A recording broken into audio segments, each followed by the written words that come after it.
जी हां दोस्तों, गजब खुलासा हुआ। 20-20 करोड़ रुपयों में सांसदों को खरीद कर कराई गई क्रॉस वोटिंग। चौंकाने वाला खुलासा। 36 घंटों में खुला पूरा खेल। बहुत स्वागत है आप सभी का। आप देख रहे हैं द राजनीति का विशेष सेगमेंट खबर और विश्लेषण। मैं हूं जब्बार खान। तो क्या वाकई 20-20 करोड़ रुपयों में एनडीए वालों ने इंडिया गठबंधन के सांसदों को खरीद कर अपने प्रत्याशी के हक में क्रॉस वोटिंग कराई? आखिर इंडिया गठबंधन की वो कौन से नेता हैं, कौन सी वो पार्टियां हैं जिनके नेताओं ने क्रॉस वोटिंग के लिए 20-20 करोड़ में खुद को बेच डाला? और जब एनडीए के पास पूर्ण बहुमत था तो फिर उसे ऐसा करने की जरूरत क्यों पड़ी? वो कौन सी मजबूरी थी, या फिर वो कौन सी नस दबी हुई थी जिसकी बुनियाद पर कहा यह जा रहा है कि एनडीए ने, मतलब मोदी शाह के खेमे ने इंडिया गठबंधन के सांसदों को खरीदना और खरीदने पर, बिकने पर उन्हें मजबूर कर दिया? दोस्तों, विस्तार से एक एक परतें आपके सामने खोलेंगे। अंत तक मेरे साथ में बने रहें। दोस्तों, जैसा कि आप जानते हैं कि 36 घंटे पहले, और अब थोड़ा वक्त और गुजर गया, जो नतीजा आया उपराष्ट्रपति चुनाव का, उसमें 452 वर्सेस 300 का वोट। एनडीए 452, इंडिया गठबंधन 300।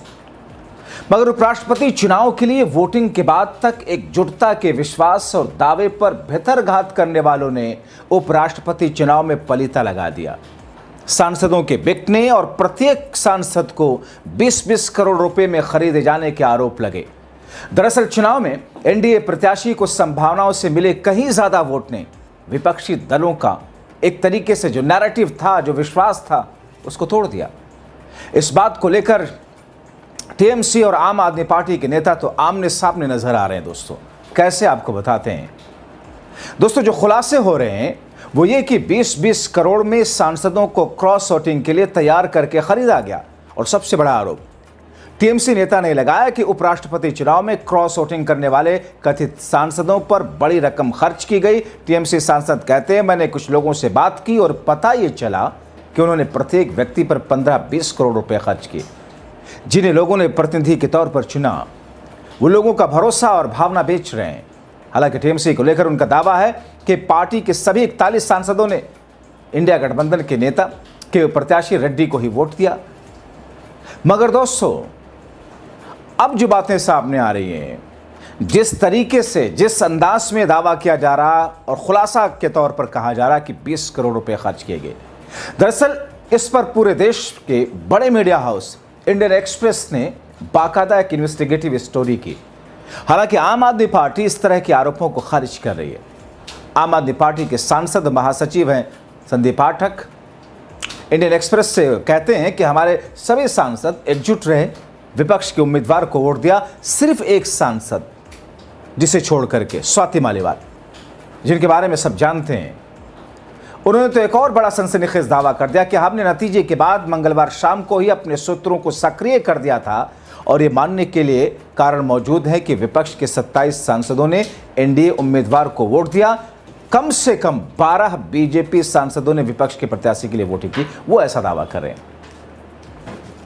अब दोस्तों, जो आगे आपको दिखाने जा रहा हूं वो आपको और चौंकाएगा, क्योंकि अब ये सामने आने लगा कि किसके इशारे पर क्रॉस वोटिंग हुआ। ये पूरा का पूरा खेल संजय निरुपम, आप जानते हैं संजय निरुपम महाराष्ट्र के नेता हैं, शिवसेना के।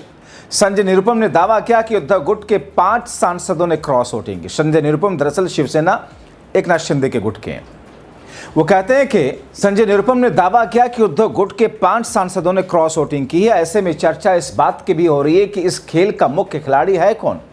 इंडियन एक्सप्रेस के डेली कॉन्फिडेंशियल के मुताबिक बीजेपी के केंद्रीय नेतृत्व ने महाराष्ट्र के उप मुख्यमंत्री एकनाथ शिंदे के सांसद बेटे श्रीकांत शिंदे को केंद्रीय नेतृत्व ने एनडीए के उपराष्ट्रपति पद के उम्मीदवार सीपी राधाकृष्णन के लिए समर्थन जुटाने के लिए चुना था। यानी कि एकनाथ शिंदे के बेटे को यह जिम्मेदारी दी गई थी। दोस्तों, रिपोर्ट में अंदरूनी सूत्र के हवाले से यह भी कहा गया कि श्रीकांत ने, शिंदे ने न केवल एनडीए सांसदों को एकजुट रखा, बल्कि महाराष्ट्र से राधाकृष्णन के लिए कुछ अतिरिक्त वोट जुगाड़ करने में भी कामयाबी हासिल कर ली। रिपोर्ट में यह भी कहा गया कि 38 वर्षीय शिंदे ने ऐसा इसलिए सफलतापूर्वक किया क्योंकि सभी दलों में उनके दोस्त हैं। एकनाथ शिंदे ने भी बाद में सोशल मीडिया मंच पर एक्स पर इसका इशारा करते हुए लिखा, इंडिया गठबंधन और महाविकास अघाड़ी, इसमें हमारे उन दोस्तों का विशेष धन्यवाद जिन्होंने अपनी अंतरात्मा की आवाज़ सुनी और एनडीए का समर्थन किया। कभी कभी अंतरात्मा की आवाज़ पार्टी विप पर भारी पड़ जाती है। ये एकनाथ शिंदे कह रहे हैं, धन्यवाद दे रहे हैं। अब इसके दो ही कारण हो सकते हैं।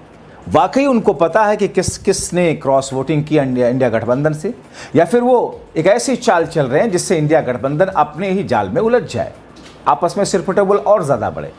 उधर टीएमसी सांसद और पार्टी महासचिव अभिषेक बनर्जी ने कोलकाता में बात करते हुए मीडिया कर्मियों से कहा, अगर मैं मान भी लूं कि क्रॉस वोटिंग हुई, आप आदमी पार्टी जैसी कुछ पार्टियां हैं जिसकी एक महिला सांसद स्वाति मालीवाल खुलेआम बीजेपी को सपोर्ट करती हैं, अरविंद केजरीवाल के खिलाफ बोलती हैं, और ऐसे में 2-4 आम आदमी पार्टी के सांसद हैं। अब दोस्तों, इस पर और कुछ पत्ते खोलूं उससे पहले आपको बीजेपी का दावा भी बता देता हूं। बीजेपी जो दावा कर रही है वो तो बीजेपी के ऊपर ही जाकर के भारी पड़ रहा है, क्योंकि अगर क्रॉस वोटिंग हुई तो बाकायदा इसके लिए लॉबिंग की गई होगी, और जब 2 ही दल मैदान में हैं तो तीसरा तो कोई लॉबिंग करेगा नहीं, या तो इंडिया गठबंधन करेगा या तो एनडीए करेगा। और क्रॉस वोटिंग का फायदा जिसको दिख रहा है वो एनडीए है, और फिर इसका मतलब ये है कि एनडीए की तरफ से लॉबिंग की गई, जैसा कि एकनाथ शिंदे भी कह रहे हैं। अब दोस्तों, मतलब एनडीए ने इंडिया गठबंधन के सांसदों को तोड़ने के लिए लॉबिंग की, 20-20 करोड़ रुपए इसके लिए एक सांसद को दिए। मतलब बीजेपी का खुला दावा है कि विपक्षी दलों की तरफ से 15 क्रॉस वोटिंग भी हुई और कुछ विपक्षी सांसद ने जानबूझ करके अमान्य वोट डाले। बीजेपी के दावे के मुताबिक क्रॉस वोटिंग विपक्षी गठबंधन में आंतरिक मतभेद और फूट को दिखाता है। उसको जस्टिफाई भी वो कर रहे हैं एनडीए वाले, यानी कि मोदी खेमा वाले, कि साहब ये तो उनके यहाँ सिरफुटबल थी, आपस में बहुत जमती नहीं थी, इसलिए क्रॉस वोटिंग किया। केंद्रीय मंत्री किरण रिजिजू वो तंज कसते हुए कहते हैं कि इंडिया गठबंधन के कुछ सांसदों को धन्यवाद जिन्होंने अंतरात्मा की आवाज़ पर एनडीए कैंडिडेट सीपी राधाकृष्णन को वोट दिया। आप जानते हैं कि दोनों सदनों को मिलाकर के कुल 788 सांसद थे, जिसमें 767 को वोट करना था, क्योंकि 7 सीटें खाली थी। 98.2% वोट पड़े, 452 एनडीए, 300 इंडिया के पक्ष में, 15 अमान्य करार दिए गए। एनडीए उम्मीदवार राधाकृष्णन ने इंडिया कैंडिडेट सुदर्शन रेड्डी को 152 वोटों के अंदर से हराया था। इस चुनाव में कम से कम 15 विपक्षी सांसदों के एनडीए के पक्ष में क्रॉस वोटिंग करने की बातें सामने आई हैं। दरअसल एनडीए के पास 427 थे सांसद, वाईएसआर कांग्रेस के 11 सांसदों ने राधाकृष्णन को समर्थन दिया, इन्हें जोड़कर 438 बनते हैं। लेकिन राधाकृष्णन को 14 ज़्यादा वोट मिले, यानी कि 452 वोट मिले। इसका मतलब यह है 14-15 वोट जो इनवैलिड हुए, और उसके साथ जो क्रॉस वोटिंग हुई वो इंडिया गठबंधन की तरफ से हुआ, क्योंकि इंडिया गठबंधन को अपने टोटल स्ट्रेंथ से 15 वोट कम मिले। हालांकि दोस्तों, फिलहाल इन तमाम चीज़ों पर, क्योंकि बैलेट बॉक्स खोल करके, बैलेट पेपर खोल करके जब देखा गया, उससे अंदाज़ा तो नहीं लगता कि ये किसका वोट है। लेकिन जो लॉबिंग होती है, जो बातें होती हैं, वो धीरे धीरे चोर दरवाजे से निकलती तो ज़रूर है। और अगर जो बातें कही गई कि 15 से 20 करोड़ रुपए में एक सांसद को खरीद करके क्रॉस वोटिंग कराई गई, अगर उपराष्ट्रपति पद जैसे चुनाव के लिए एनडीए ऐसा कर सकती है, जिसके हार जीत से कोई बहुत ज़्यादा फर्क नहीं पड़ने वाला था, सरकार की स्ट्रेंथ पर कोई सवाल नहीं खड़ा होना था, सरकार के कमज़ोर मजबूत होने से कोई दिक्कत नहीं थी। हाँ, इतना ज़रूर था कि संसद के भीतर, लोकसभा में तो उनका है ही है, राज्यसभा में सभापति विपक्ष का हो जाता, कुछ जगहों पर उनको थोड़ा टसल बर्दाश्त करना पड़ता। लेकिन इसके लिए अगर 20-20 करोड़ रुपए खर्च किए गए, तो सोचिए, जिसमें खुद साहब को प्रधानमंत्री बनना है, जिसमें खुद शाह साहब को गृह मंत्री बनना है, तो फिर दोस्तों ऐसे में जो अभी ये खुलासे सामने आ रहे हैं, अब इंतज़ार कीजिए कि आने वाले कुछ दिनों में, एक हफ्ते के भीतर उन चेहरों को भी बेनकाब होते हुए आप देखेंगे। ख़ास तौर पर जिस वक्त, जिस समय जो चीज़ें हुई, अगर हूबहू उसकी शक्ल वैसे ही बनती दिख रही है कि साहब जिस अंदाज में खोखे के खोखे दिए गए, वो भाषा में कहते हैं ना कि साहब खोखे और पेटी में चीज़ें का सौदा होता है, जिस अंदाज में 20-20 करोड़ रुपए में खरीदे गए सांसद, अगर वाकई ये बात सत्य है तो फिर इस राजनीति की दशा और दिशा आप सोच सकते हैं। आपकी क्या राय है इस पूरी खबर को लेकर के? अपनी राय कमेंट बॉक्स में ज़रूर लिखें। अभी के लिए इतना ही, बहुत शुक्रिया।